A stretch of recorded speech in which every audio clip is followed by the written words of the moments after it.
Wasn't it called I Hate My Job? Yo, we are recording. This is Wrestling with the Homies. I'm Qwan. I'm joined by the homies Sylvan and the homie Cooley. And before this came live, we were talking about Cameron, one of my favorite artists.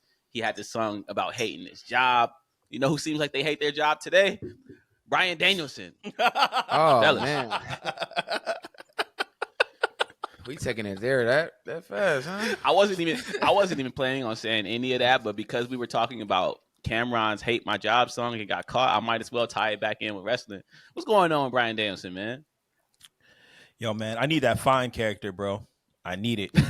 I need it, bro. I don't care what they got to do, bro. Yo, make him the guy giving wrestlers fines and then whooping their ass if they don't pay him, bro. I need it, bro. I need that character. I will tune into AEW religiously for that character alone. Just as a heel, just coming out and just like giving out fines to wrestler who instead of throwing glizzies, you throwing tickets. Hey yo, I need that. I can't believe this is what Bryan Danielson has come to though. In 2023, it's like, yo, because we've all worked with a person who like took their job too serious and was like really on some nanny type shit. Like I don't want to say the name on the podcast. Cooley know who I'm talking about. I'll put his name in the chat. But I used to work with a boy who was like, hold on, let me put that in the chat. You know what I'm saying? Yeah, let me see. Cooley know who it is. Cooley know who it is for sure. I don't know because we both worked with this person. He was cool outside of work, but like once we once we got to work, it was like, man, he thought he was in charge of the world. It's like, bro, you make the same $15 I was making. Like, what are you doing? Calm down, my brother. But Cooley, Daddy, man. how I look? Like a damn snitch. Like a snitch, like about to snitch on somebody right now. Somebody right damn now. But Cooley, man, I saw some news that you ain't like, man. What's going on with May the 4th, bro? You were so excited. Yo, I saw that too. I saw that on Twitter, dog. That's cold. Listen, man. What happened? Disneyland decided not to do Star Wars Night on the 4th because it's on the weekend. And those who know, the weekend is like the most craziest days at Disneyland. So the next time May 4th is on a weekday is 2026. So I'm sick. So there is no lightsaber day Bro, or whatever. No, that's crazy. There's lightsaber days, but it's just not on the 4th. And I just feel like that's kind of pointless because May the 4th, May the Force be with you. Yeah, that's real. Today. Yeah. That's so corny, I won't bro. be there. Yeah, I won't be at WrestleMania. May the 4th be with you is so corny. Hey, I'm telling you, if we get the right main event for WrestleMania, we in there. Yeah, man. We in there. We out. We breaking the bank, man. We spending everything. Yeah, it's man. time. Bro, that shit gonna be expensive though. Like, Yeah, it's some crazy between expensive. flights, hotels, food, jackets. man. But that's why we gotta do it early. Pause. We gotta do it early though. Yeah, like we gotta figure out right after Royal Rumble, depending on who wins that Rumble or how that goes, that's when we need to decide whether we flying out or we staying home. Because apparently they already sold like 40,000 tickets so far. I'm not surprised. Yeah, dog.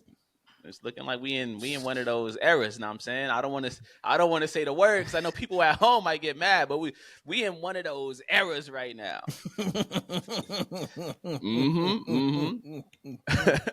But look, before we start talking wrestling, we were talking about this Star Wars May the 4th. Cooley, you're a big Star Wars fan. But before we came live on this podcast, Hey, yo, oh no, I gotta put you out there. Yo, Before we came live, we were having a conversation.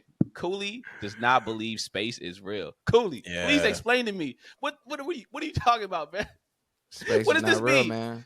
The sky is blue because it's the ocean.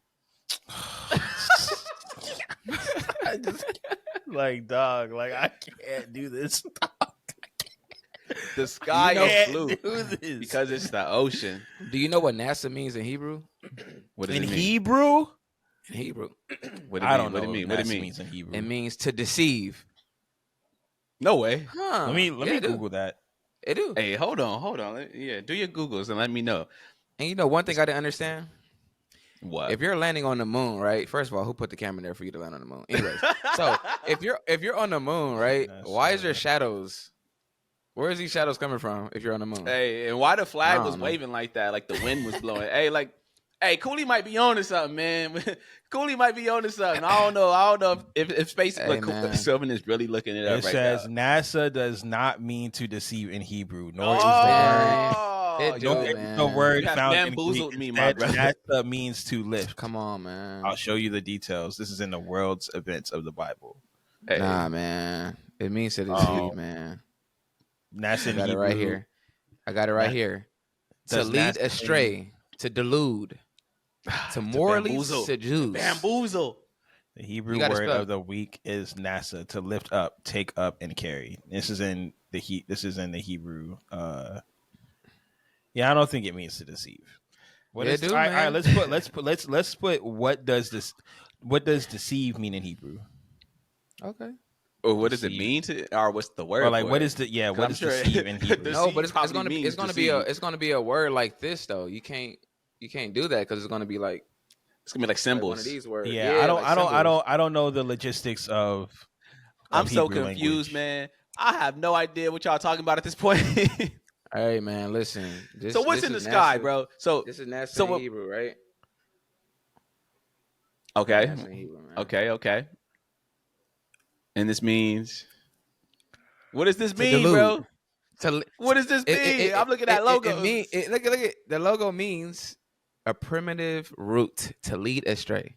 That's the definition of it. That's all. I'm saying, no, man. Hey, look, Cooley might be onto something. Cooley might be onto something. It might be the ocean in the sky, my brother. We might be under the sea right now. So what is outside of the world that we live in? Like, we have no idea. We live in a dome, man. We live in a dome. All right, Cooley wildin'. We live in a dome. I know it's the Astro Dome. Oh no, I don't know where we went with that. Look at the podcast world about to treat me like Kyrie. So about this wrestling. We need a conspiracy character in pro wrestling, bro. We need a character that just comes out and it's just like, I don't know who's pulling the strings, but it's not really Triple H. Then we have wasn't Sami Zayn on that at one point? That's right. He had that's kind of how he got popping, right? Like, yeah, he had the conspiracy. I'm not crazy, and he would just come out and say there's a conspiracy that. I forgot about that gimmick was fire too. That was the gimmick that led to the Jackass match at WrestleMania. And I know a lot of people, granted, they hated it because like Sami Zayn is Sami Zayn and he shouldn't have been wrestling Johnny Knoxville at a WrestleMania.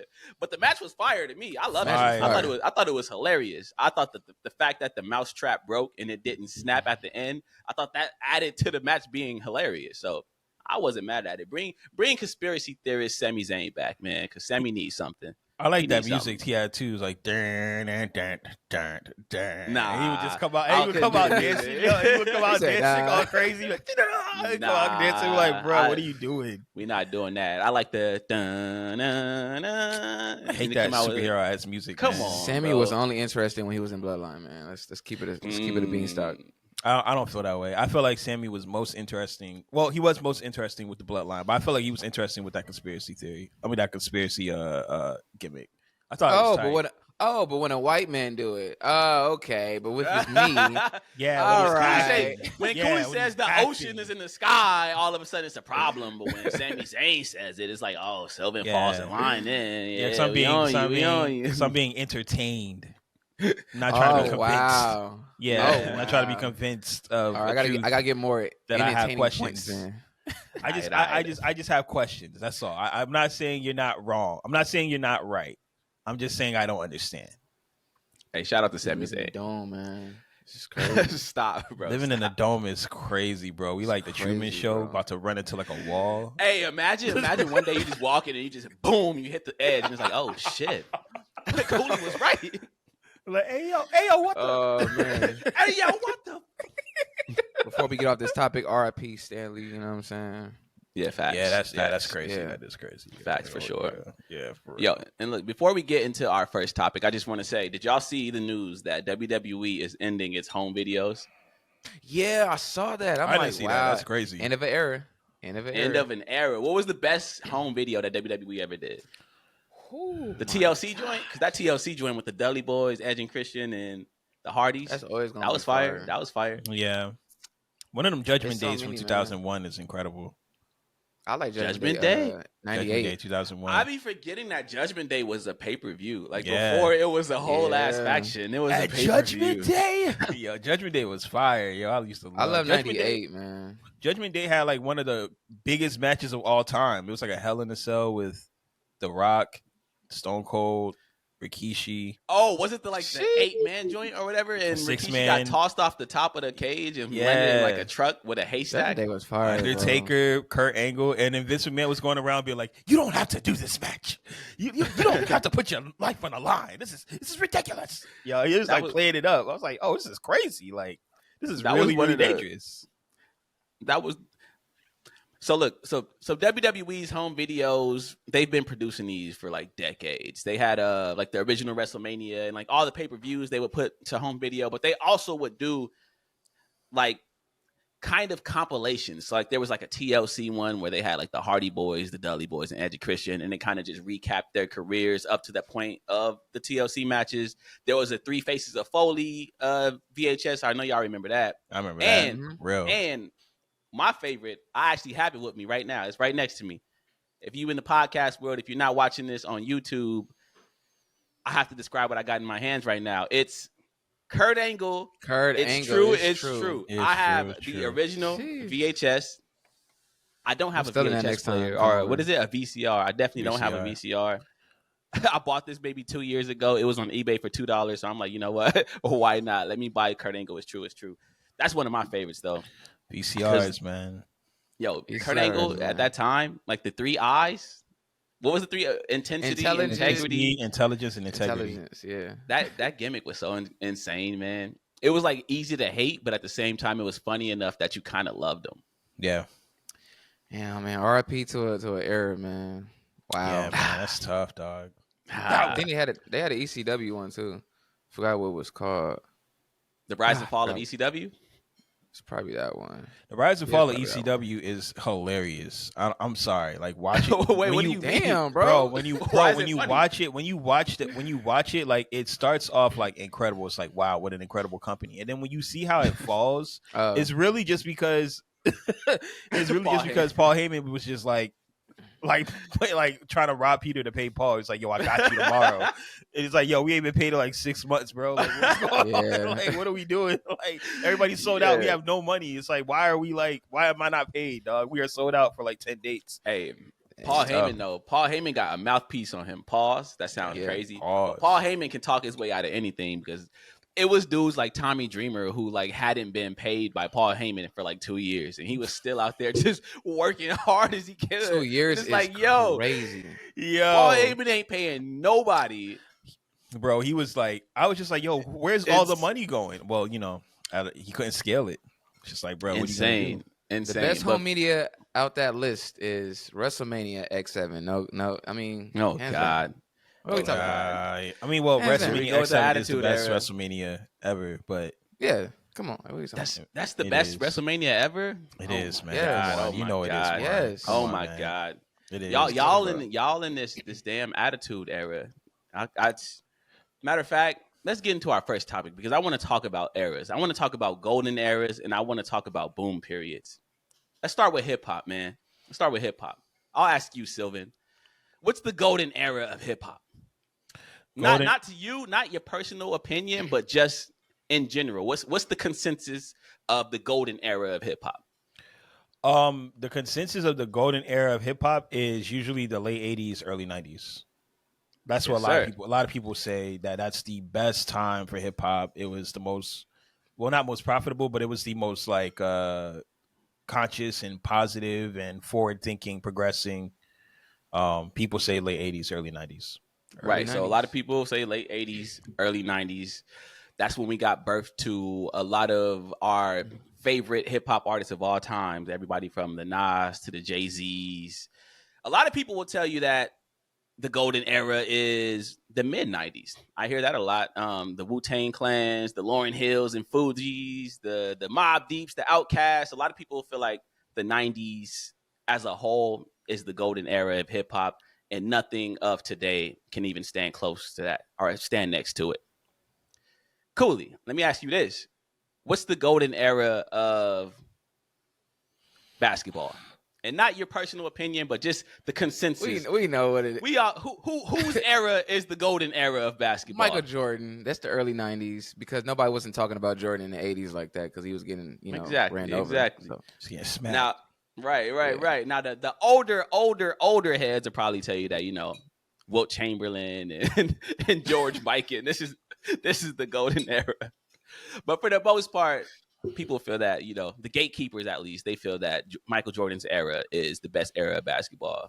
And Michael Jordan is the greatest of all time. I mean, the nigga three-peated, won 3 championships back to back to back, retired, decided I want to come back, came back, and won 3 more championships. So it's like a lot of people feel that, the product of today can't stand next to that.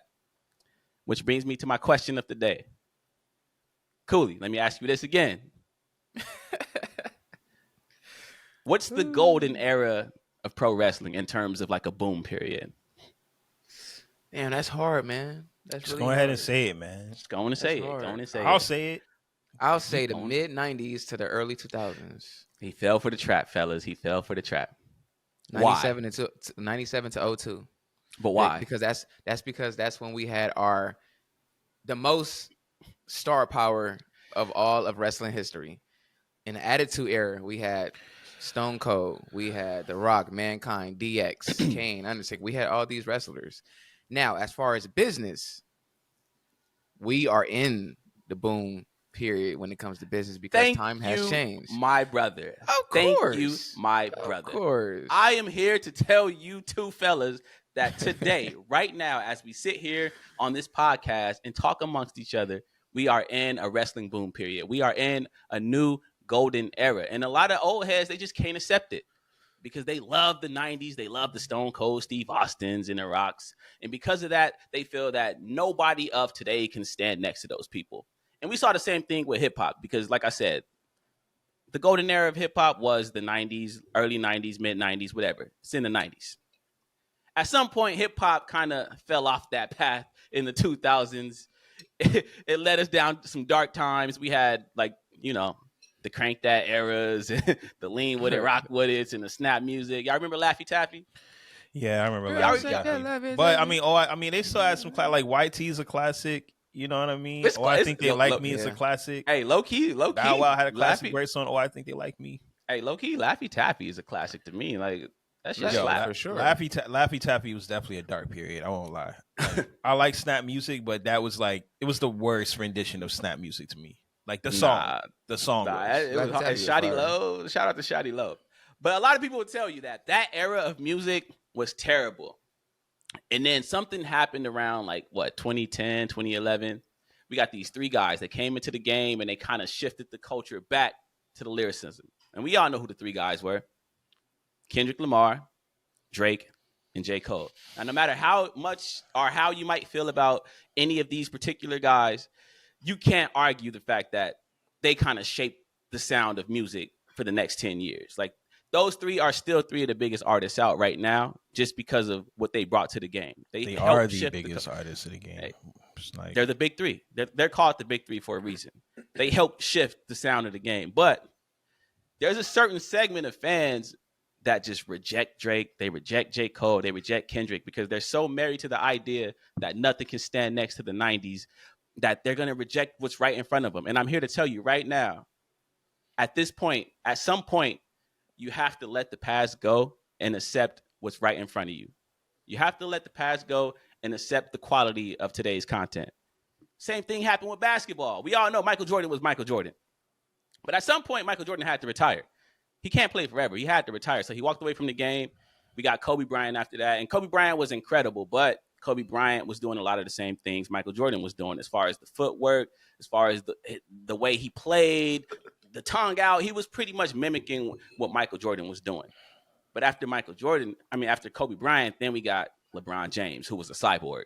Like, LeBron James was built like a tight end. He was built like a linebacker, but he ran the floor like a point guard. He had court vision like Magic Johnson. He had the athleticism of Michael Jordan. He was something that we had never seen before. after LeBron James, we got Steph Curry.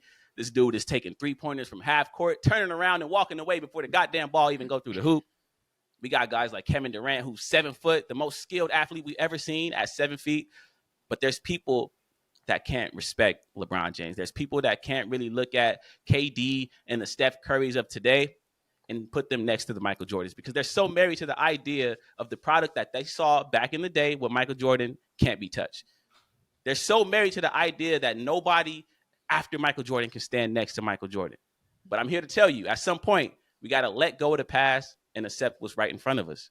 And that brings me to pro wrestling. Right now, we are watching some of the best wrestling that we've ever seen. And this is not just WWE. This is overall. The work rate of today is the best it's ever been.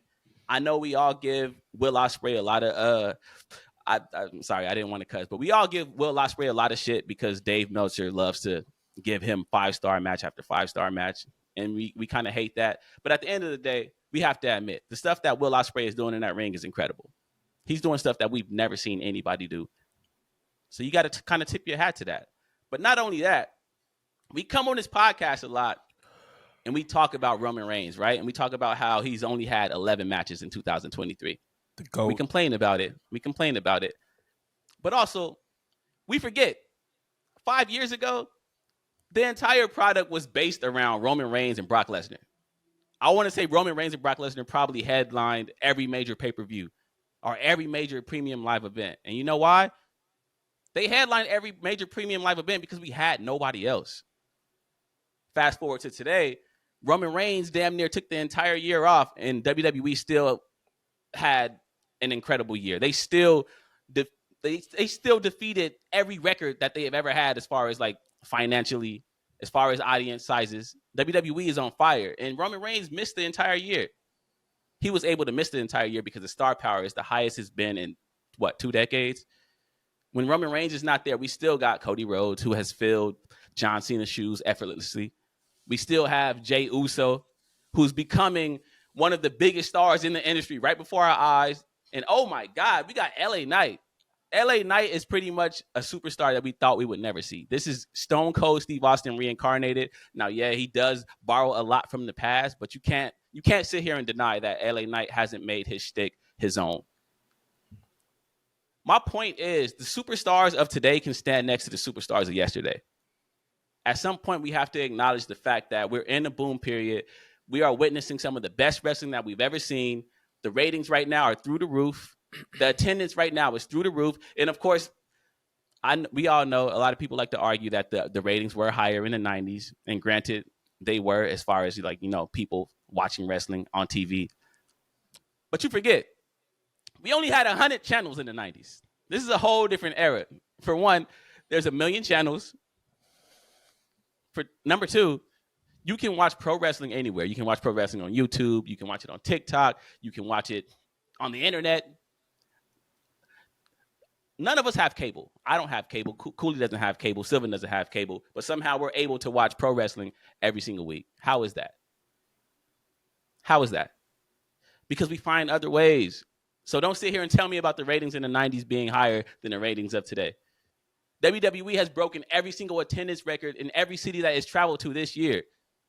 So I don't want to hear about the 90s anymore. I don't want to hear about the Attitude Era. I don't want to hear about how that's the golden era. I don't want to hear about how that's the boom period. We are living in the boom period. This is the golden era. This is the new golden era, and it's time for y'all to accept that. That's my TED Talk. Dang, Qwan, I don't want to hear about the Attitude Era. I'm going to talk about the Attitude Era. No, I'm going to talk about I don't want to hear about the Attitude Era. In my opinion, this is personally my opinion, I'm still going to always choose the Attitude Era, man. It's like my baby. It's what made me a wrestling fan, man.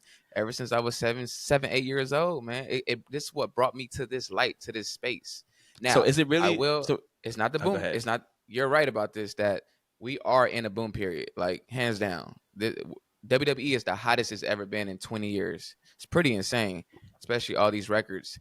And you were definitely correct. Back in the 90s, of course, the views were more higher because if you miss a show, you miss that show. Like that's it. that was it. Like it is what it is. Like, bro, we got links, we got Peacock, You know what I'm saying? We got watchwrestling.com or wink, wink.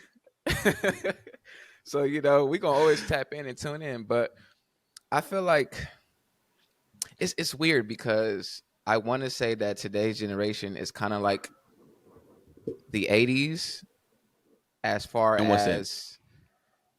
as far as the top guy being a top guy and carrying the company for so long. Like Roman is the Hulk Hogan of the 80s and everybody else is just playing the fiddle. If that makes sense. Like that's what it seems like. And because here we go. But I Roman disagree. I already know Qwan will disagree. I Here we disagree. go. Roman Reigns wrestled 11 matches this year. See, but that's the point though, because Roman Reigns only wrestled 11 matches, which means he damn near took the entire year off. Yet WWE still set records financially. WWE still sold out every single arena they went to. WWE is still breaking records everywhere they go. So it's like, how is everybody playing second fiddle to a man that's not even there if they're still selling out shows while he's not there? I think it's Explain the that to bloodline me. too. I think the bloodline plays a part. I think that I don't understand, man. I don't understand. Sylvan, Yeah. tell me something, bro. I think the bloodline play a big part in this too, because I feel like bloodline is carrying the company as well. And that's what made Roman who he is. The bloodline story. He didn't make him himself, you know, what it is. It's the bloodline story. And I feel like, yeah, let's create this storyline. You know, we can keep everybody focused and, you know, blinded by the fact that Roman has this much matches on his contract. So we're gonna do what we're gonna do in our power to, you know, trick everybody. And that's what they did. The bloodline is carrying, man. I mean, the bloodline did get Roman hot. I would never sit here and deny that. But I just feel like the product is still hot without Roman being around, because we keep talking about the 11 matches that Roman had this year while failing to realize that WWE had an incredible physical year. Like, they're selling out every arena that they go to without Roman Reigns because he's not there. So it's like, how can I say this guy is carrying the promotion when he's not even there? When I say that, I'm discrediting Cody Rhodes. When I say that, I'm discrediting Seth Rollins. When I say that, I'm discrediting Jey Uso. When I say that, I'm discrediting LA Knight. These are all guys who are selling more merch than Roman Reigns right now, by the way. I'm just saying. Sylvan, weigh in on this. I've always said that my favorite period of wrestling ever is right now. I feel like WWE is hotter than it's ever been.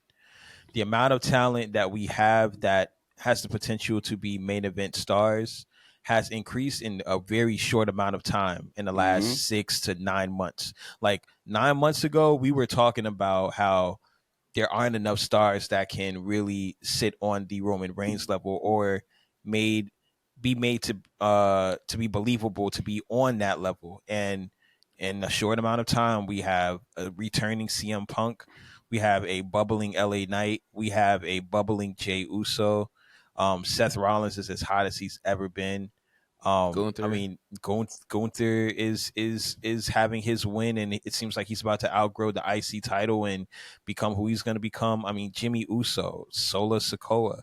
I mean, I just feel like we are in a space where we're finally receiving what we've always wanted, which is talent that all seems like they're on the same level or could be on the same level. Now, do I feel like the top talent of today rivals the top talent in, let's say, the Attitude Era? I'm not going to say that. And the reason I'm not going to say that is because I think that we still need a little bit more time just to kind of see how things pan out. I feel like we're still fresh in. I know what the Attitude Era was like. I know what the Ruthless Aggression Era was like. I mean, we got Eddie Guerrero, we got Triple H, we had Kane, we had The Undertaker, we had The Rock. I mean, we had Shawn Michaels, we had it just kind of goes on and on and on. And I'm not looking at it from a standpoint. I'm not looking at it from a standpoint of saying that we don't have the potential to be in that space, or looking at it from a standpoint of saying that these guys that we are appreciating right now in the current moment can't live in that moment. You know what I mean? That's not what I'm saying whatsoever. But what I am saying is that we are in a space where I feel like these guys aren't as comparable right now to that era, just because of what I've seen. Just because of the only reason I'm saying that is because it's a little bit early. We got to understand we are just kind of getting to this space. LA Knight is freshly hot. Jey Uso is freshly hot. Cody Rhodes cemented. We did just get CM Punk. I mean, that is what that is. Roman Reigns is Roman Reigns. Seth Rollins is Seth Rollins. Gunther is getting there. But we still need a little bit more time. I think I need about like 6 more months to really make a real assessment and be like, you know what? Like the top tier talent of right now trumps the top tier talent of the Attitude Era. And I'm not speaking from in-ring work, because in-ring we are leaps and bounds beyond what we're doing. We are leaps and bounds. It's not even comparable. It's not even comparable. But like as far as character work, as far as star power, I feel like we're finally beginning to get back to that place. But I still need a little bit more time before I jump out the window and be like, yo, the talent now trumps the talent of a WWF in the late 90s or something like that. I just want to point out that I'm definitely not saying that the talent of today trumps anything. But all I'm saying is that the talent of today can definitely stand next to the talent of yesterday. Oh yeah, absolutely. Because we talk about a lot of the guys in the Attitude Era as if they were just the biggest stars in the world, and that's because we were kids. We were kids watching Mankind put socks in people's mouths. So to us, Mankind was a megastar. But I'm here to let you know right now, outside of the wrestling bubble, nobody know who Mick Foley is. Don't nobody know who Mick Foley is. We know Mick Foley because we are wrestling fans. I don't know, man. Like, listen, we are wrestling fans, so we love Mick Foley. He's the biggest deal to us. But go ask your mom, does she know who Mick Foley is? I guarantee she don't. I mean, like, come on, man. All right.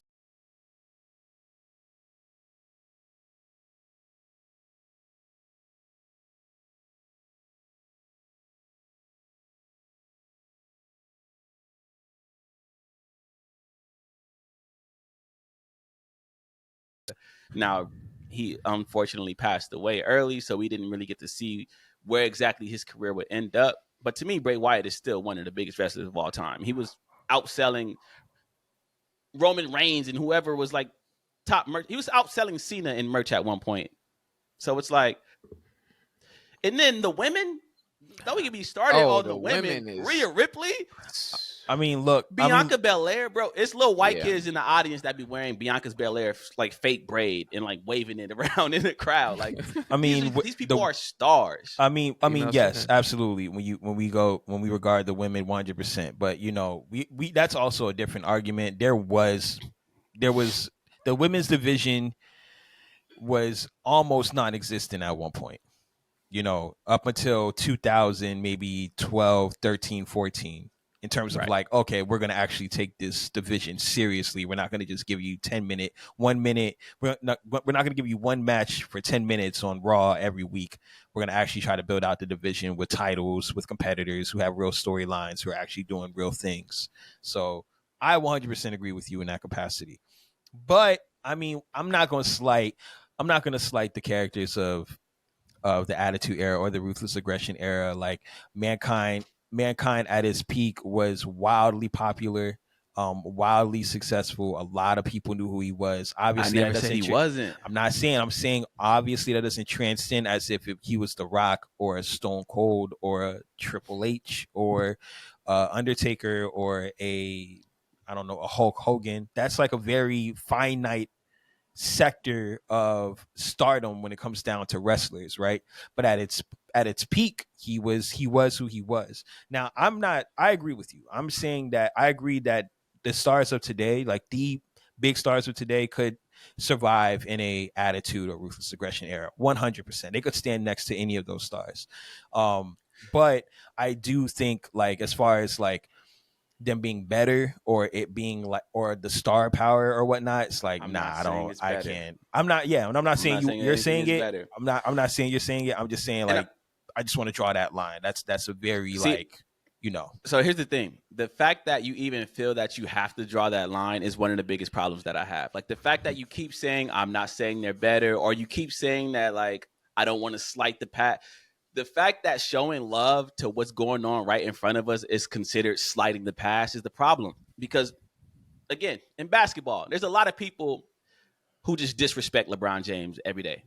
There's literally Twitter profiles who are created just to like go online and shit on LeBron James. Mm-hmm. And that's because these profiles feel like giving LeBron James any love is a slight towards Michael Jordan or a slight towards the past. And it's like, you can appreciate the past while still paying on what's the word? Homage.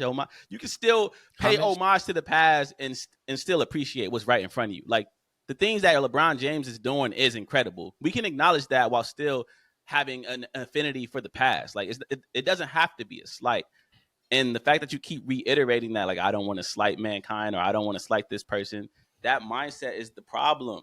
We got to get rid of that. We got to just appreciate what's right in front of us, man. But I mean, that's not reality, though. And like reality is that things are always going to be compared to one another, you know. And when we're talking about certain aspects of culture or time frames or what's going on right now versus what happened in the past, like it's never going to be this was great and this is great too, and we're just going to live happily ever after. It's always going to be but why was better or who did what.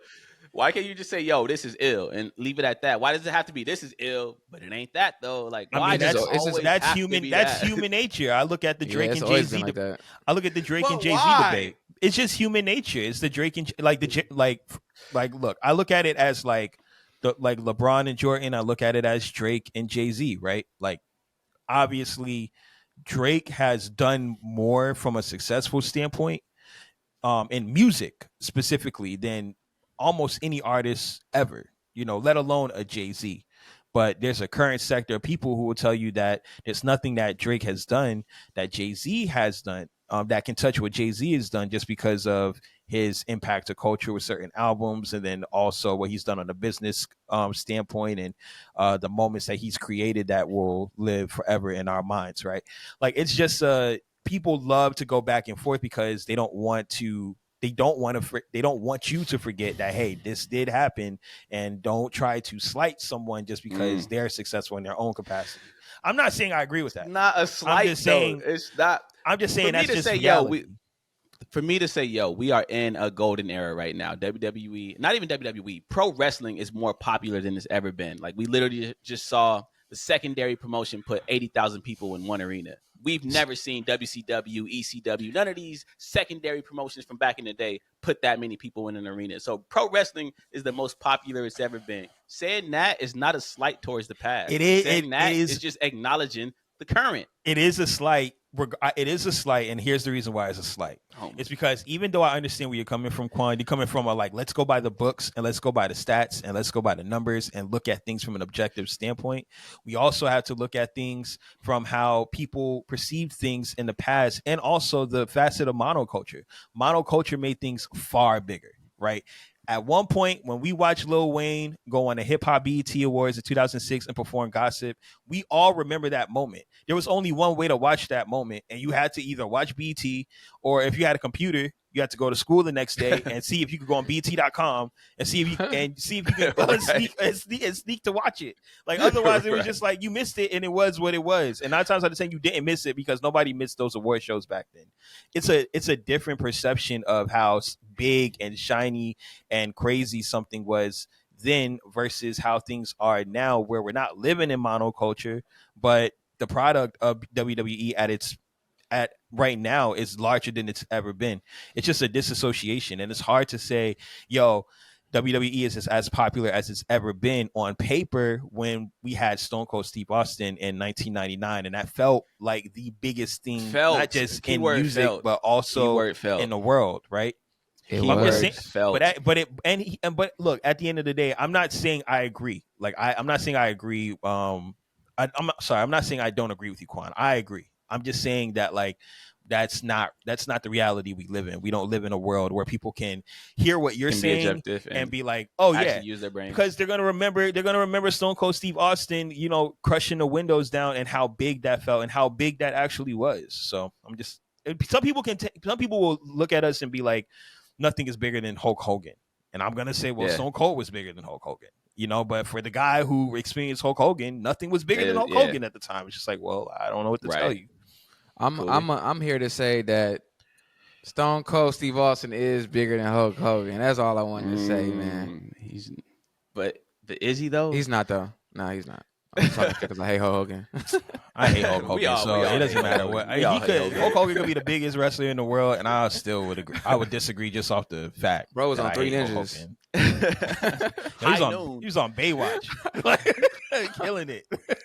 Yo, so look. Oh man. So a lot of what Sylvan is saying lets me know that people's feeling towards this is based on feeling. Like you just can't you can't get the feeling back that you get when you first experience something. That's just what it is. Like, for instance, the It remake. You guys saw the was it Andy Muschietti, right? Whatever. The It.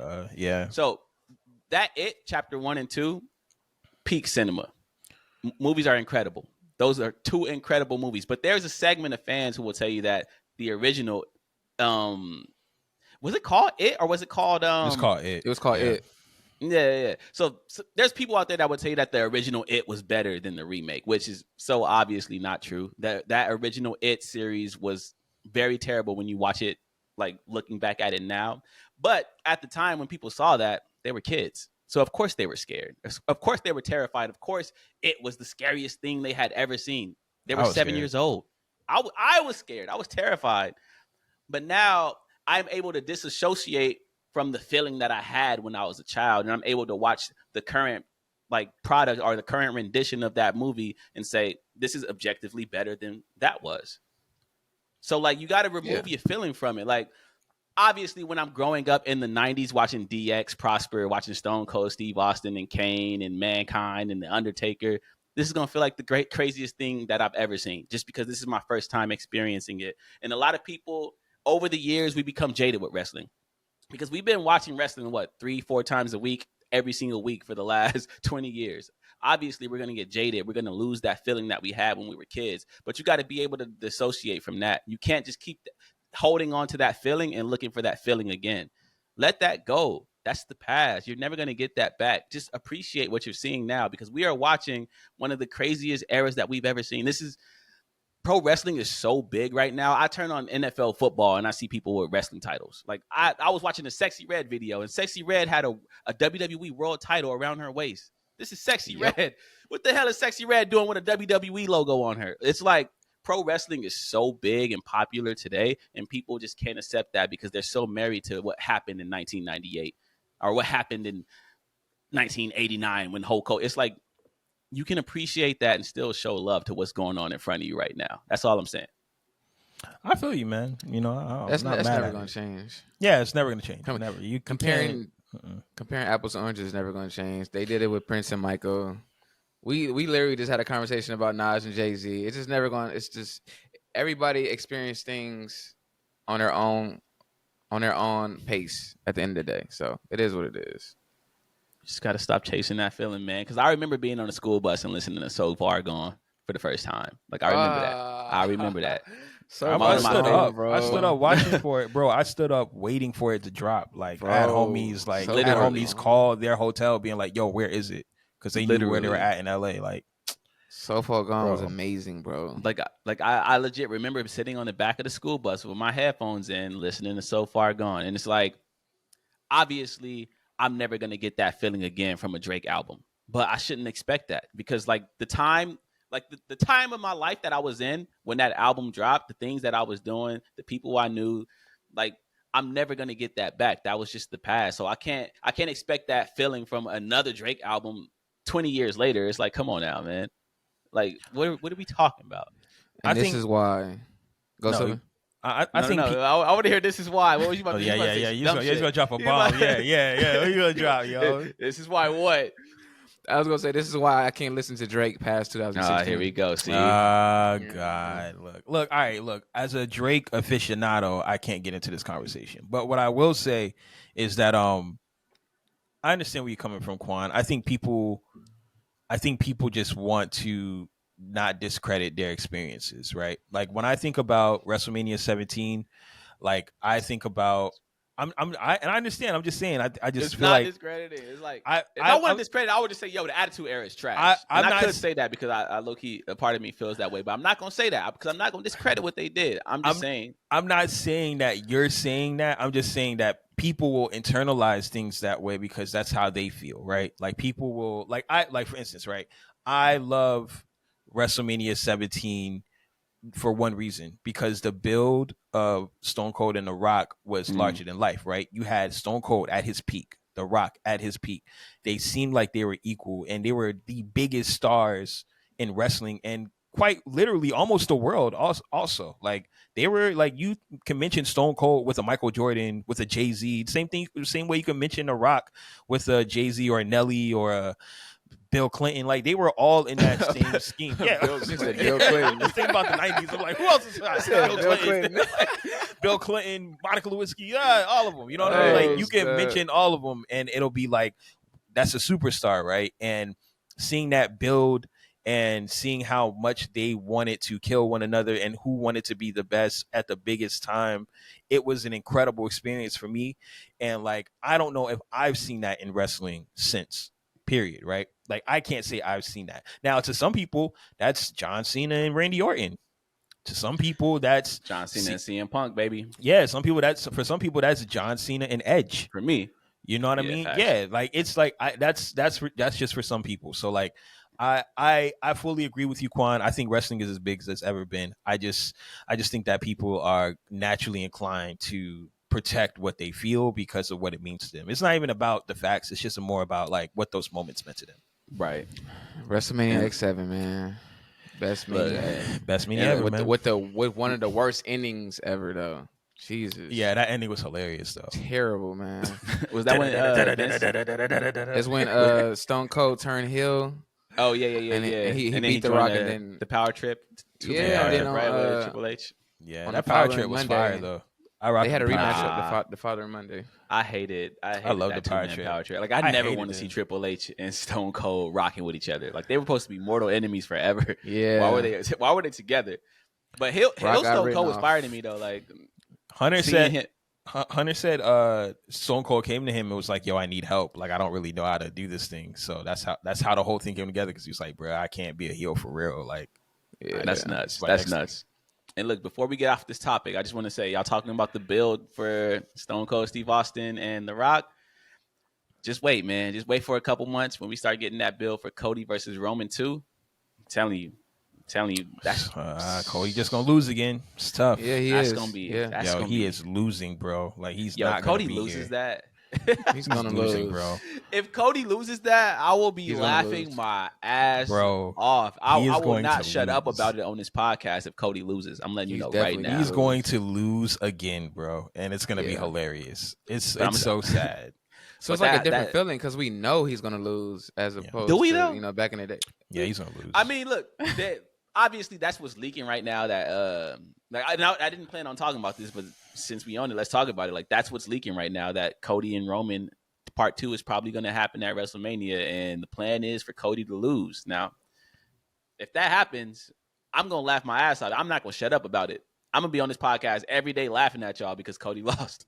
But they could just be leaking that just to, throw us off, and then Cody could win that. I honestly think that the leaks are real.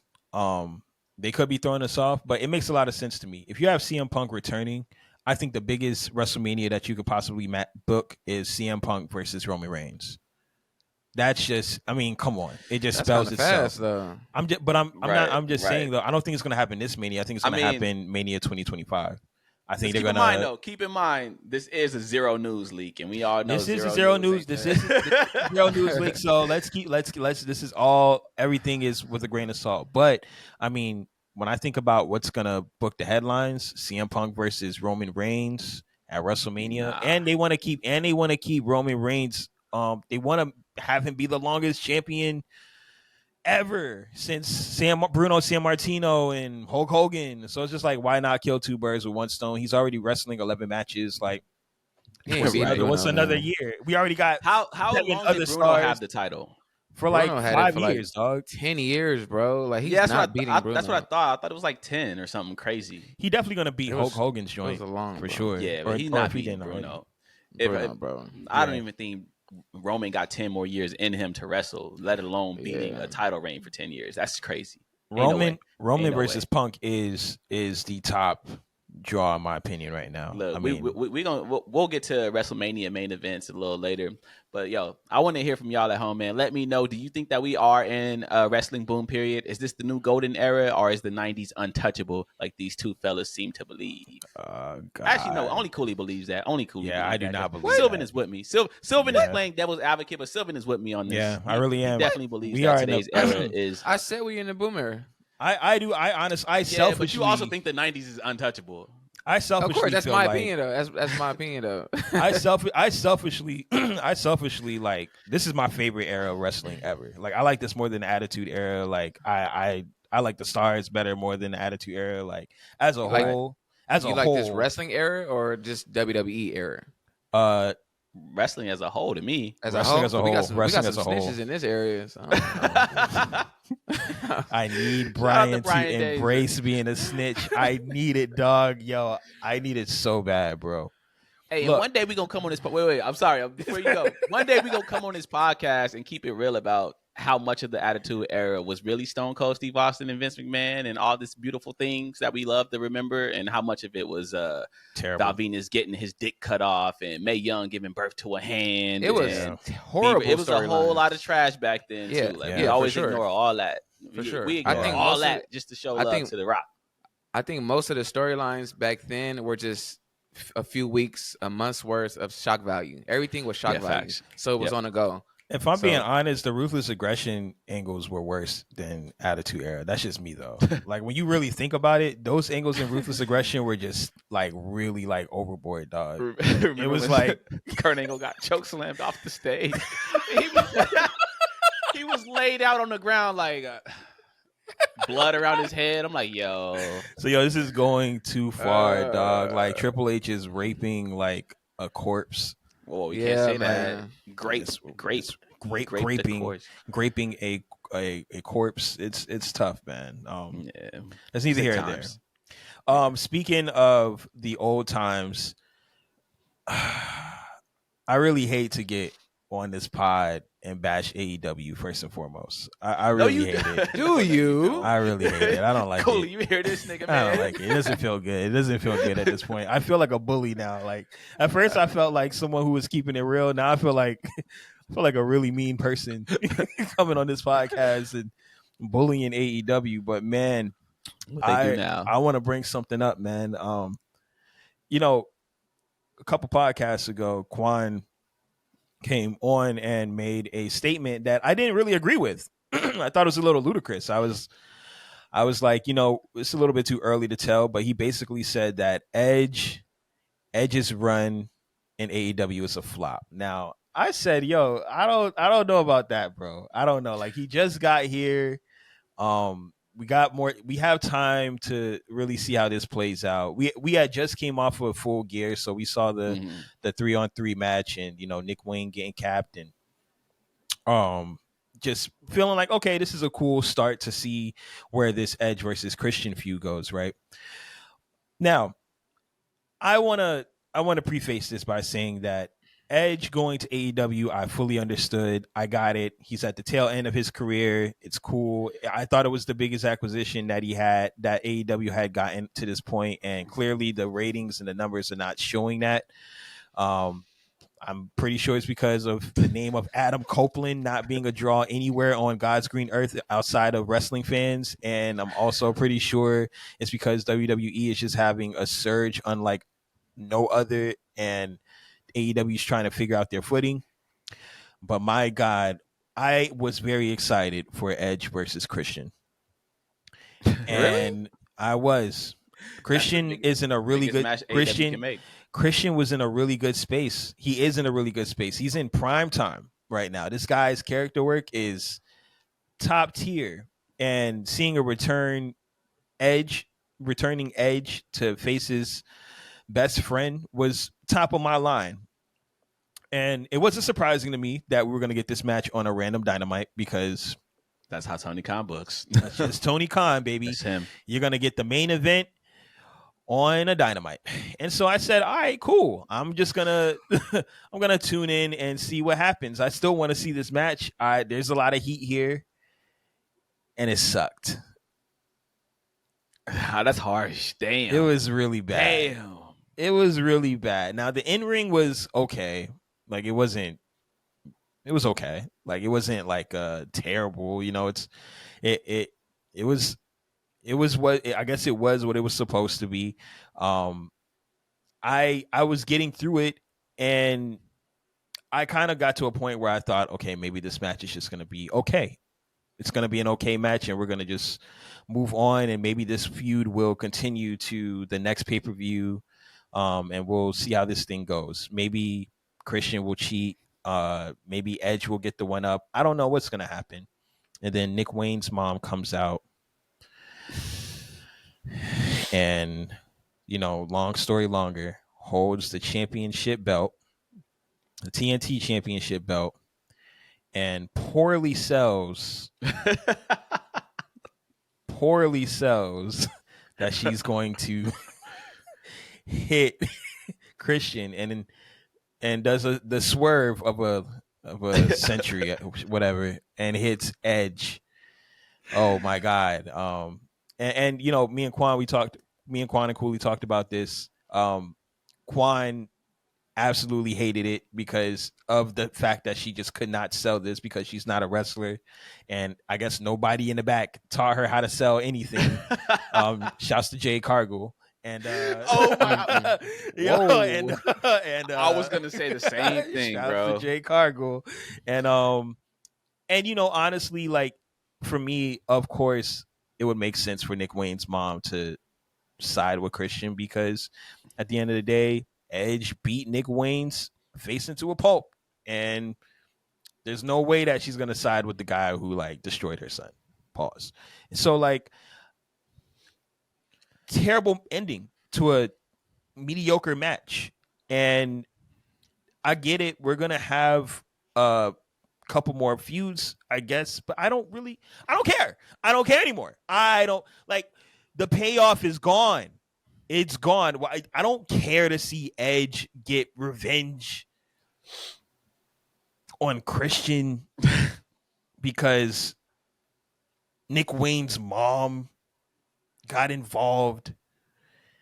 And why did we do this, Tony Khan? Like why are you sports entertaining like this right now? This is terrible. This is terrible booking, and it brings me to a different conversation, which is, at what point do these veteran wrestlers have something to offer, or should they just reevaluate what it is that they do have to offer? I'll put it in lamest terms.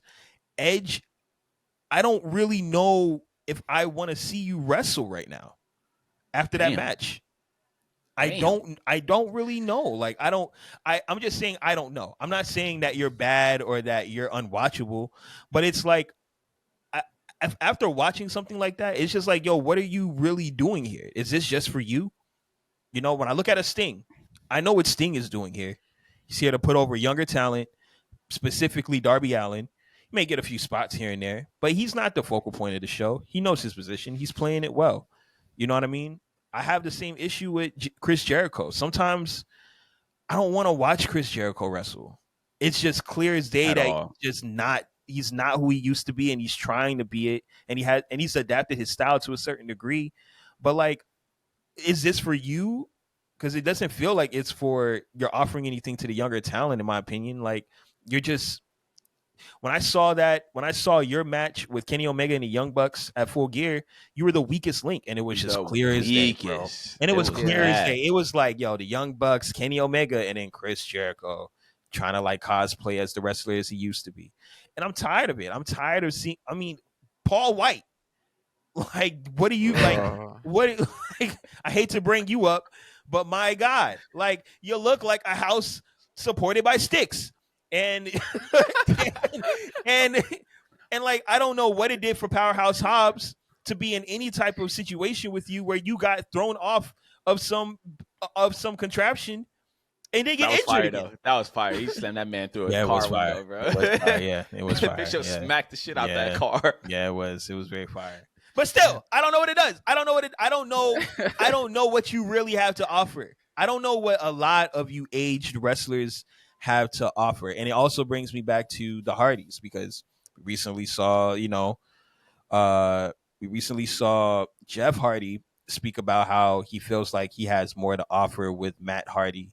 And that's neither here or there, because, Jeff Hardy, I don't know what to tell you. You know what I'm saying? At a certain point, we're gonna call a spade, and we're gonna treat you accordingly.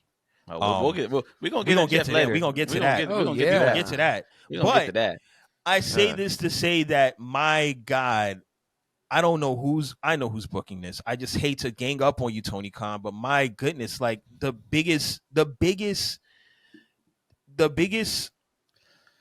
feud y'all had right now, in my opinion, was Edge versus Christian, and it feels like it's been deflated before it could even get started.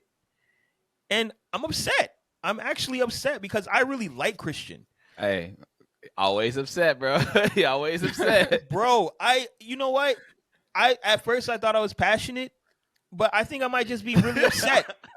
I might just be really upset at AEW. I might be upset because I see so much more for them, and every single week it feels like the most important thing gets mishandled. It's not the stuff, but it's not the stuff before it. It's not like Full Gear with Swerve and Adam Hangman Page, where I'm like, oh, this is really great. They're doing really well by this feud that has been bubbling for a while, and it has a great payoff. But the big stuff just seems to always get mismanaged. It's always the top tier main events, the things that should be like held to the highest prestige, that just seem to get butchered. Full Gear was 10 out of 10. And then what did we get at the end? Sports entertainment wannabe match with Jay White and MJF. Ambulances and an ambulance and a fake and leg. Like, it's always the main event stuff, man. And I just don't know. I have a problem. I have two problems. I have a problem with Tony Khan's booking of main events and the biggest things that he has going for the company. And then I also have a problem with aged wrestlers seemingly not knowing how to really offer more than them just wanting to wrestle. Because right now, Edge is kind of going from, in my opinion, being someone who can be a draw to someone who just wants to wrestle in the company. And I don't really think that's fair to wrestling if you don't have anything good to offer. And so far, the feud that y'all have with Christian, it had a spark when it started, but now it's just garbage. And that's my TED Talk, man. Whew. Cooley. I hate to say it, man. Listen, man. I'm gonna start off by saying I love Edge. I love Christian. Those my guys, man. I really love the dead father gimmick. But that's so funny. I love it. I love it. I do too. Dead. That's hilarious. But if you would have told me a few years ago that two 50-year-olds will be headlining a Dynamite show for the TNT Championship, I would have laughed at you, because that's embarrassing. There's so many young talent in AEW that need to be put to work. What are we doing? I just feel like, wrong. Hey, but then again, wait. Then again, AEW did make their first champion, Chris Jericho, who was like 49 or 50 at the time. So I'm not surprised. There's no shocker here. But I can expect Edge to have an incredible AEW run if his last run prior to AEW was trash. Let's talk about it, man. Whoa, wait. Let's talk about it, man. Are you saying that WWE run was trash? The first half of it was incredible. With his angle with Orton and all that, it was incredible. But the last half was trash to me. And I feel like Dom and Rhea carried Edge. Damn. 2022, 2023, I feel like Dom and Rhea carried Edge. That's just me. Like, it was Ooh. And that Mania match with Finn was not good. My God. I'll give you that. Like, what are we talking about, man? But I just feel like, me personally, I feel like Edge, it would have worked better if they were not feuding. To me, like, it would have been cool seeing Edge and Christian wrestle together instead of going at each other's necks, because it just don't make sense right now. It just rated R, superstar, Adam, and Hill. It just don't make sense to me right now. I feel like they should have just waited. Like, we didn't need to see Adam Copeland versus Christian right away. He could have really had Edge go at anybody else and made it the thing. Like, when is Edge gonna face Christian? When is Christian gonna face Edge? You know, like, I don't know what they're gonna do with Seth versus Punk, but I do hope they make us wait just a little bit. And it seems like that's the route they're going. I'll tell you what they're not gonna do. They're not gonna give us Seth versus CM Punk on a Monday Night Raw in February. Hell no. They're definitely not gonna do that, because that. So, look, I got a couple problems with this, man. First off, I want to say I was right. Edge in AEW has been a flop up to this point. Yeah. And I'm not even talking about the quality of his run or his wrestling, because a lot of people were upset that I said that. I just want to say, first and foremost, I still think that Edge can go in the ring. I still think he's an incredible performer. So I'm not talking about the quality of his matches or anything like that when I say his run has been a flop. The reason I say Edge has been a flop in AEW is because he came into that company as a big superstar and the ratings fell. The attendance fell. I don't think Tony Khan expected that when he signed Edge. I don't think Tony Khan signed Edge to watch his ratings continue to downward spiral. I don't think he signed Edge to watch his buildings be half full or half empty, whichever way you want to look at it. So that's number one. That's the reason I say that Edge flopped. Number two, I don't think the match with Edge and Christian was necessarily as bad as Sylvan is saying. Yeah, the problem is the atmosphere. You said it was? Nah, it wasn't that bad. The problem with that match was just the atmosphere. That was the wrong atmosphere for that match. Because if you put Edge and Christian in that ring at Wembley Stadium in front of 70,000 people and they have that very same match minus the ending, I doubt people are complaining because everybody's cheering. You give that match the proper build, the proper time that it needs, and people aren't mad at it. But because they gave us that match on a random ass Dynamite with no build, or there was some build, but like on a random ass Dynamite where it didn't belong in front of a half empty building, of course that atmosphere wasn't for that match. That's number one. Or that's number two, actually. Number three, the finish. Nick Wayne's mom coming in the ring with the belt and like straight up choreographing who she was going to hit or telegraphing who she was going to hit. That was terrible. But that does not surprise me because that's what Tony Khan does. He puts people in the ring that have no prior experience. Case in point, Jade Cargill. There was a time when Tony Khan told Jade Cargill to go down to that ring and hit someone with a chair. Jade Cargill was standing in the back confused. You know why? She ain't never hit nobody with a goddamn chair. She didn't know how to do it. CM Punk had to grab her, pull her aside, and explain to her how to work a chair shot in wrestling. But that's Tony Khan for you. Tony Khan puts people in the ring that have no business being in the ring. Nick Wayne's mom should not have been in that ring with a title belt, like ready to hit someone unless she was trained to do that. They should have taught her how to not telegraph her moves. Like we all saw it coming from a mile away. As soon as she got in that ring holding the title, looking at Christian and Edge, we all said, "Oh, she's about to hit Edge." It was just so goddamn obvious because she didn't know how to sell it. That was terrible. So I need Tony Khan to keep these people that aren't experienced in ring out of the ring. And number 4, my last point. You don't know why all these old dudes are in AEW. You don't know why Paul White is back. You don't know why Edge is still doing what he's doing. You don't know why Christian is doing what he's doing. I'll tell you why. I'll tell you why. I didn't know why. I didn't say I didn't know why. What did you say? You said like, what do they have to offer? I said at what point do age wrestlers actually have something to offer versus actually having to like offer versus them wanting to just be in the ring because they want to be in the ring. But the thing is, they're all in the ring just because they want to be in the ring. These people, I don't think they care if they have nothing to offer. At the end of the day, Tony Khan got blank checks. They are there for a paycheck. At some point, we just got to admit that, and we got to call a spade a spade. Chris Jericho was out there doing what Chris Jericho does because Tony Khan is paying him probably like $3 to $4 million a year. Edge is out there having mediocre matches with Christian because Tony Khan is paying them hella money. Paul White is limping to the ring on one leg, looking like he should be at home with his leg up. Like I was going to say like Smack from Fig Munity, bro.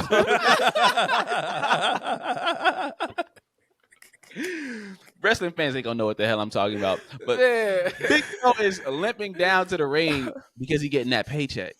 At the end of the day, all these old past prime guys are in AEW because Tony Khan is paying them. Right, we just got to call a spade a spade. If he wasn't paying them, they wouldn't be out there. I think what's his face? Dave Meltzer had this bro. I'm sorry to cut you off, but Edge is making $3 million a year. Yeah. Dave Meltzer had this quote where he was like basically trying to stick up for AEW, saying that they're profitable or they're making a lot of money. No. They're definitely not profitable. They're not profitable, but they're generating a lot of revenue. They're not profitable, but they are generating a lot of revenue. Like they're generating like 100 some odd, whatever they're generating. Man, I'm really that match sucked, bro. Like there's nothing that nobody is going to be able to tell me. Like there is no atmosphere of Wembley Stadium. That was a one-off optic win, you know what I mean? In a place that nobody had seen wrestling since like the 1980s. Of course it was going to sell out. But do you think that match has a not even take Wembley out of it? If Edge and Christian go out there and have that very same match at WrestleMania in front of 70,000 people versus having it in front of 2,300 people on a random Dynamite, same match. Could have been better. Think it's received? Yeah, do you think it's received better? Because I do. In my opinion, I think atmosphere makes everything. Like look at The Rock versus Hulk Hogan, bro. The Rock versus Hulk Hogan was not a good match, but the atmosphere made that match incredible. If Hulk Hogan and The Rock had that same match on the Dynamite in front of 2,000 people, it wouldn't be received the same. Yeah, but it's like you moving a goalpost with the atmosphere thing, right? Because like when you talk about The Rock and Hulk Hogan at WrestleMania, it's like, well, it is The Rock and Hulk Hogan. We're talking about a prime Rock and approaching your past prime Hulk Hogan, but we're talking about two veteran superstars who haven't even had a real chance to build this feud out. Like they haven't had a real chance to build this out. This is like if Stone Cold versus The Rock at WrestleMania was supposed to happen at WrestleMania, but they ended up facing each other at SmackDown 3 weeks before it actually happened. It's like, bro, like, that's what I'm saying. It's like, bro, I don't like. It's like, but like I'm on your side with this. I don't think you understand. I'm on your side. Yeah, but like they needed the proper build and a bigger atmosphere. But the thing is, you're a random Dynamite. But the thing is, you're saying that's the reason. You're trying to make that a reason as to why the match didn't suck. And I disagree with that. I think the match. I'm not saying it was good. I don't think it was bad. No. Don't try to walk it back. No, don't try to walk it back. You try to act like it wasn't that bad. And you gave me 4 reasons as to why it wasn't that bad. It sucked. It was terrible. No, I don't think it was the worst match ever, but it wasn't great. That shit was terrible. It was what it was. It was what I expected. It was what I expected from 50-year-old Edge and however the fuck old Christian is. Like that's the match I expect from them, bro. Bro, they're not like that no more. They not like that no more. I'm sorry. Nah, man, it sucked, man. Like the whole angle at the end with Nick Wayne's mom coming out could have literally just been a segment. It could have been a segment with no match and Christian and Edge going at one another, about to fight one another, and Nick Wayne comes out. It's about to be a thing. Nick Wayne's mom comes out, and then they turn on him, and then they beat him up. It's like it could have been that. We saw that with MJF versus CM Punk. You know what I mean? The whole MJF cutting this heartfelt promo, and then next week he ends up being like this evil devil villain and beats the living crap out of CM Punk. And we waited until we got the match. Like, why did this happen? I'm tired. I'm tired, Grandpa. Tony Khan. I'm tired of you signing all of these old geezers and putting How much is Sting making a year? Yo, making like $7 million a year or something to come out and do a to jump off the top rope and miss tables. I'm tired of this, Tony Khan. Why do you keep investing in all of these old hags? And, we had a comment. I'm getting emotional now. We had a comment in one of our channels from somebody who said, who disagreed about AEW being WCW, right? And he was saying that the AEW pushes their young stars. I want to know where. What? I want to know where's the push that? coming. I don't know. It was some guy. What? Shouts to you, homie.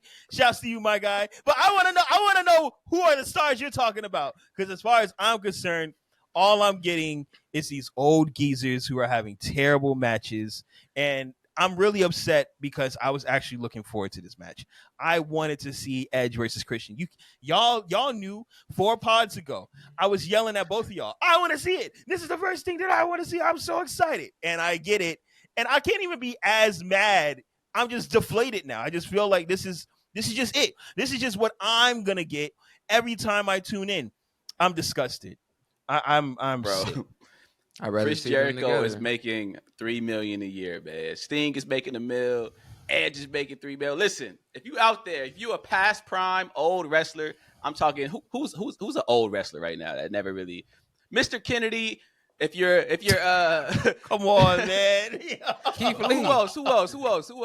Val Venus, Midian, whoever.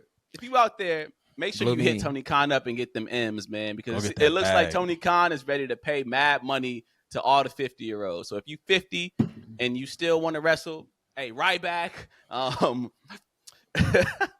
out Mr. Brown, Kenny, whoever, man, go get that bag from Tony Khan because he's paying.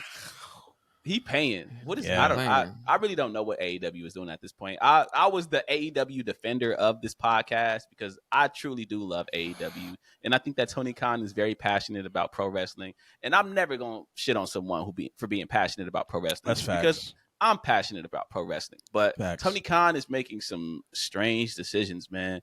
Like putting this match out there, like I don't think Sylvan really understands the gravity of what I'm saying. Putting Edge versus Christian, 2 Hall of Famers out there on a random Dynamite and not giving them the proper atmosphere that they deserve. Horrible. It's like that match was set up to fail from the beginning, bro. Because what was Dynamite's attendance? It's not like Dynamite is just hitting home runs and doing like 7,000 to 8,000 a week. Like right now, Dynamite is averaging like less than 3,000 fans per show. They're struggling. So you don't put a match of that caliber in front of that many people. Like you don't. WWE... They just signed CM Punk. They got a ready-made feud with CM Punk and Seth Rollins. You're not going to see WWE put CM Punk and Seth Rollins out there to wrestle on a random Monday Night Raw or a random SmackDown in December. You're just not going to see that. They're going to build that up, and then they're going to have that match at a WrestleMania or a SummerSlam where it deserves to be. They're going to have that match in front of 50,000 people, not 5,000 people. So, Tony Khan, man, I really don't understand what you're doing. I love you to death.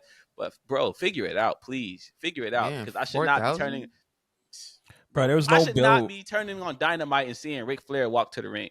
I'm sorry. I love Ric Flair. And apparently Ric Flair's energy drink is paying Tony Khan for Ric Flair to be there. So that's the reason that's going on. But it's like, come on, man. Come on. There was no build for this match, dog. Like, there was no build. Like, where was the build? There was build. It just wasn't the proper amount. It's no build, man. Like, this... I just hate, for the life of me, I just hate that we got this so early, bro. It's like, yo, pause, everything I'm about to say, pause. You know what I'm saying? But it's just like Tony Khan blew his load too early, dog. Oh, I knew you was about to say pause. Whoa. Big pause. It's like, bro, pause, big pause. But it's like, dog, like, yo, you can't, of course that's what you do. Like, I just like, of course you don't have the mind to do something else. Oh yeah, put him in there with Christian. It'll be great. That's Tony Khan for you, bro. That's Tony Khan for you. Booking. Look, fantasy booking, man. So look, WWE signed CM Punk, right, and had CM Punk come out at the end of a pay-per-view, and it was like, oh shit, CM Punk is back in the company, right? Now imagine this. Imagine CM Punk showed up for the first time in WWE. Imagine CM Punk showed up at Payback, right? And then CM Punk came down to the ring and said, yo, I'm still signed elsewhere, but I'll be back in a couple months so we can have a run. And then he left and he went away and you didn't see him again until the next year. Because that's pretty much what AEW just did with Will Ospreay. That's the way AEW does things, man. They deflate them before they can even get running. And it's sick to watch. It pains me. It makes my stomach twist, man. I hate seeing it, but that's Tony Khan. I think it's like he's dangling meat to the crowd. Like, don't go nowhere. We got Will coming, but exactly just to let you know, here's the proof.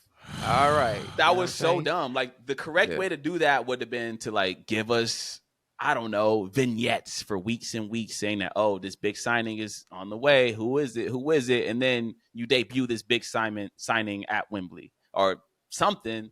Don't just have them come out there and say, what's up, guys? I signed with AEW, but I still got to go back to New Japan and finish my contract. So I'll be back in 6 months. It's like, bro, why even bring the motherfucker out there then? Like, what was the point of that? That was stupid signing, bro. It's like, bro, I've seen Will Ospreay on AEW like he 5 already had times. like 5 matches, bro. Like, bro, like that's not a big signing. That's just that's stupid. Use your common sense. Hey, but that's AEW, man. I'm tired of hating on AEW, man. I got to figure out something. I got to figure something out. It's starting to hurt my soul. Fans out there, man, let us know how y'all feel. Let us know down below. Is AEW dropping the ball? Did AEW blow their load? I hate saying that. Don't ever say that word. Don't ever say that phrase on the podcast. That's a crazy phrase, man. Did he blow his load too early? Did AEW blow their load too early with this Edge and Christian match on a random ass Dynamite? Should they have built to this more and had it in a bigger atmosphere, like a Wembley Stadium or a pay-per-view? Or was Dynamite the place for this to be? Let us know how you feel below, man. Sylvan, have you had that Ric Flair drink? I'm not drinking anything that's sponsored by wrestling.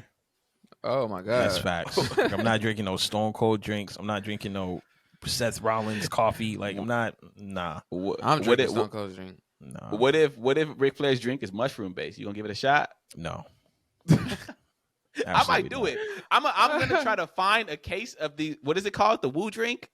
I'm gonna try to find one. I'm gonna taste test it right here on this podcast. I'm gonna look for one this week, and next week you're gonna see me taste test the Ric Flair drink. Pause at taste testing anything Ric Flair related. That sounds taste crazy. Testing is crazy. That sounds absolutely insane. But I want to try it. I've tried Prime, the Logan Paul drink. It's nasty. Yeah, what is it? Energy drink? What is it? It's an energy drink. It's supposed to be like Gatorade or like Powerade, but it's nasty, bro. It's not good. I'm telling you, dog. I don't trust any wrestler sponsored drink anything. None of that stuff is getting in my mouth. Pause. Come on, bro. Somebody gonna make a compilation of this episode. We are saying some very questionable things. Yeah, facts. But I'm gonna try the Ric Flair joint, bro. I'm gonna try it. I'm gonna try to get it. I'm gonna try to get at least a bottle for next week's episode. I'm gonna do it. But what's good, man? Do we got time for another topic, or do y'all want to get into the rundown? What we doing? Just whatever to me, man. You know, I'm down to do whatever. Another topic, man. We got another topic. We got time for another topic, man. I bet. Let's get it, fellas. Y'all know what season it is. It's the Christmas season, right? But what comes after that? The Royal Rumble. Double R, not Rolls Royce. Fellas, who's winning the Royal Rumble this year? Which one? I want to hear your opinion on both the women's and the men's. I want to hear your opinion on who's going to win it, and I want to hear your opinion on who should win it. Now, for the women, I got to say Jade Cargill. Obviously, WWE has been holding Jade Cargill out of the ring for a reason. They want to debut her somewhere that matters. What better place than the Royal Rumble? But the thing is, if Jade Cargill debuts at the Royal Rumble, then she absolutely has to win the Royal Rumble. Like, I don't want to see Jade Cargill debut and then get eliminated. Unless it's like one of those scenarios where, you know, like everybody in the ring gangs up on her and tosses her over the rope. The same way they used to do with Big Show and Omos. Still garbage.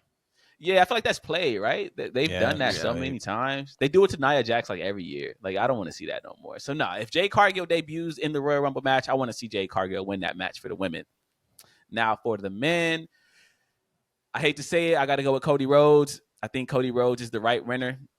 We never got the end of that Cody Rhodes and Roman Reigns feud. It's still incomplete. That chapter has not been finished off, so we might as well get it this year at WrestleMania. So I want to see Cody Rhodes win the Royal Rumble for the second time in a row, move on to WrestleMania, and dethrone Roman Reigns for that world championship. I'm sorry. I need Cody Rhodes as champion. I know I said that I don't want Roman Reigns to, I know I said that I don't want Cody Rhodes to win that title, but at this point, just from like a fan perspective, I don't want to see Cody Rhodes keep losing the big one. Like, it's not a compelling story to me. Like, just give him this title shot. Just give him his title win. Let Cody Rhodes have it for 6-7 months, and then he can drop it and move on. Cooley, who you got? For the women's, man. For the women, I got Bailey winning the Royal Rumble, and I think she will turn face before Royal Rumble. Bailey? And Yeah, I think Bailey's gonna win, and she's gonna face Io Sky for the championship at WrestleMania 40. Oh shit, I see the vision. Yeah, because it's yeah, not that's gonna what be might be on Bianca. something. It's not gonna be Bianca because I feel like she's gonna be in some type of triple threat match at Royal Rumble. So I don't even think she's gonna be in the Royal Rumble, to be honest. Yeah. And Bianca, we all know Bianca's facing Rhea. That's been like penciled in for like a year. Yeah, so. Bianca versus Rhea is where we at. Yep, it's the truth. Yeah, because it's not gonna be Liv. I think Liv is coming back, but I think she'll probably Facts. fight at Elimination Chamber. For the men, I want Gunther to win, but I know that's not going to happen. sir. It's not going to happen. I wouldn't be shocked. Nah, I think it's going to be. I think it's going to be Punk. Oh my god! And I said that because I think he's going to win the Royal Rumble, but he's going to face Seth Rollins for the world title at Mania, not Roman. God. And I feel like Gunther might get his shot at the world title in Berlin instead of I can see that. Yeah. Wait, yeah, but he would lose though. Yeah. Unless he win. Nah, he gonna lose. Nah, he gonna lose. He gonna lose, man. Yeah, fight some real wrestlers, Gunther. Yeah, that's just how I see it. CM Punk, Sylvan. Yeah, it's gonna be CM Punk, man. Women's wrestling, who I want to win, I want Liv Morgan to win. That would be incredible for me. I just feel like her being in the final two last year, and then her coming back and actually winning would be great. But I know that's not going to happen. Who I think is going to win, it's most likely going to be either Bailey or Jade Cargill. I can see Jade coming out as number 30 and just whipping everybody and getting it cracking, and her really like being ascending that way. But I also do think that Io Sky versus Bailey is for sure it's there. We get it. You know what I mean? It makes sense. The story's there. I don't care about it, men, bro. But what about the men, though, bro? Moment of truth. The men who I want to win. Goddamn CM Punk, bro. Who I want to win. Nah, who's going to win? Who's gonna win? Who should win? Who should win? Who should win? Who should win? It should be Cody Rhodes. Okay. It should be Cody Rhodes. But there's been a thing going around online where people don't want Cody Rhodes to win so that he can be desperate enough to like go to Elimination Chamber and like force a match or something like that, like Shawn Michaels did back in the day with Undertaker. We're like, need it's like we need Cody. We need unhinged Cody. We need like I need to beat him at we need that kind of Cody. But I want Cody. I want Cody Rhodes to win. But who I think is gonna win is gonna be CM Punk. Bro, I think CM Punk. I think CM Punk is gonna. Bro, it's just simple. Like it's simple to me. They can't do that. They can't. I'm just saying it's just simple. I think CM Punk is gonna win the Rumble. It makes the most sense. I think Cody is still gonna go against what's his name? Roman Reigns for sure. Like they're gonna find a way to make that happen. But so are y'all cool with that? If CM Punk wins this Royal Rumble, are y'all actually cool with that? Yeah, I'm fine with it. I don't care. Y'all cool with that? Yeah, I'm okay with it. I don't care. Cool. You really cool with CM Punk winning the Royal Rumble? Like for real? I don't really care. Like dead ass. I mean, like who else is gonna win the Rumble? I really want Gunther. I really want Gunther to win. That's just me. Look, I'm sorry, bro. But I can see Punk winning the Rumble to fight do that. Seth at Mania. Why can't Punk win the Rumble? Does he have to work for to be? Yes, like y'all saw Bobby Lashley's quote, right? We saw that. Y'all saw Bobby Lashley's quote. Yo, Bobby, that's not how life works, man. You know what I mean? Dog, it's not how life works. It's not how life works. And look, and y'all know me. I love CM Punk, but I understand strike while the iron is hot. But bro, the iron ain't hot. CM Punk just came back into the company 2 weeks ago. We already gonna make this dude leapfrog in front of everybody else. Yes, because he's not gonna lose. If Seth Rollins faces CM Punk at WrestleMania, he's gonna lose that match. Like they're not gonna have CM Punk win the Royal Rumble and then lose the title match at WrestleMania. He's gonna win that. You telling me They're gonna make CM Punk the champion that fast. He's gonna leapfrog over Sami Zayn, Cody Rhodes, all these dudes who's been there grinding for this year and working for it. Yes. Hell no. Yes. Yes. Hell no. Yes. Ain't no way. Bro, I will bet we got to make a bet on this. We got to wager something on the line. I've been losing on Prize Picks. I'm not doing Prize Picks no more. But we got to put something on the line for this. We got to put. You got 4? Oh, you a brave nigga. I can't do it. I'm sick. Hey, I'm sick. We got destroyed yesterday. We got destroyed. Yeah, we did. I'm coming for Tones for giving us that slip. That slip was out. Yeah. Only 2 of those hit out of that whole 6, man. Like, gambling, come on, man. Degenerates. Keep your money in your pockets. We gotta put something on the line because there is no way WWE is dumb enough to give CM Punk the Royal Rumble win. That would be insane, though. What do you mean dumb enough, though? I don't understand. Like, why? The nigga would it been be back dumb for 2 weeks and you want him to win the Royal Rumble? Okay. So what does CM Punk do then? Like, what is he doing at WrestleMania? Who is he going against? Stone Cold Steve Austin. Oh yeah, that is true. That is happening. We've seen them rumors. Like, we've seen those rumors. Then I don't. Okay, all right. So boom. If that's not the case, then I mean, yeah, give it to Cody Rhodes. I guess Stone Cold and Punk not happening. I feel like Roy. I feel like Cooley we can bet that. We can bet that it's not happening. I do think. I do think Stone Cold versus Punk is 100% happening. Hey, WWE wouldn't put that out there. Yeah, they wouldn't put that out there. I think Punk. Not Punk. I think Stone Cold has wanted to come back, and he wanted it to be on like the right circumstances, and I think this is perfect. I think him and Punk would be like a great one-off. And also, I'm gonna save this in my memory. What episode is this? This is episode 23, 24, 23. Is it Jordan or Kobe? It's LeBron, baby. 23. All right. Look, man, there's no way. I'm sorry, but CM Punk, that sends such a bad message to the locker room. Like, that locker room, dog. Get it how you live. Like, people already shake. Bro, imagine how Kevin Owens going to feel. Imagine how Drew McIntyre going to feel. Imagine how Sami Zayn is going to feel seeing CM Punk trash this company and then walk right back into it and become champion within 4 months. I don't understand. Hell, dog. I'd beat that nigga ass if I was back there. I don't know hell no. That's like having a job and then some new dude who's been trashing the company gets rehired and then 2 months later this nigga your manager. It's like, bro, if you hot, you hot, man. If you got it, you got it, man. I was just watching this documentary on Mob Bosses, and Pablo Escobar, was blowing up all of Colombia so that he could get basically waging war on the government. And he waged war on the government basically so that the government would come down to his terms, because he didn't want, I guess, legislation to be able to have a law that could expedite criminals from Colombia to go back to the United States and be prosecuted, right? He did. He bombed like half of Colombia, so much so that the government negotiated on his terms and allowed him to build a prison so that he could serve one of his accounts and have the rest of his prison time wiped free.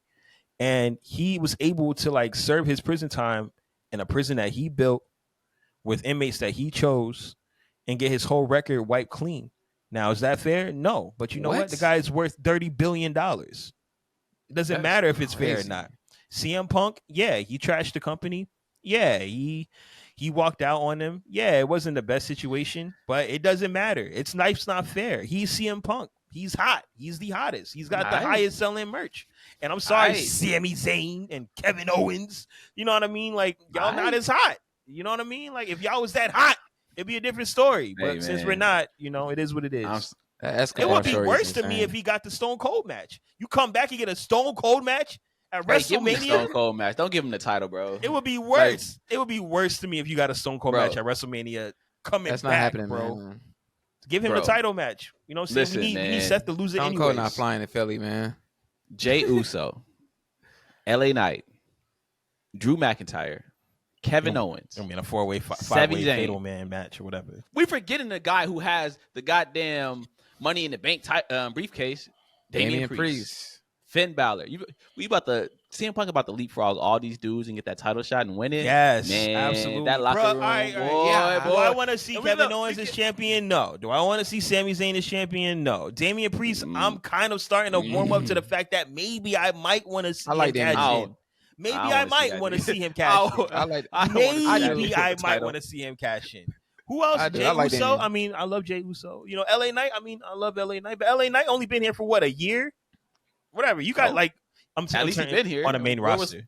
At least he been here. Where was Punk? Oh, that's right. He was in AEW sending shots at WWE. So who cares? The guy's hot. He's the hottest, man. Life don't work that way, man. We gonna see. We gonna see, man. Protect your pockets or the locker room. That's the last wrestler guy who was trying to protect his locker room lost his biggest draw, and here we are. Triple H knows Bryan Danielson, man. Shout out to Bryan. Daniel Bryan. I need that snitch angle, man. We about to get out of this topic, but listen, man.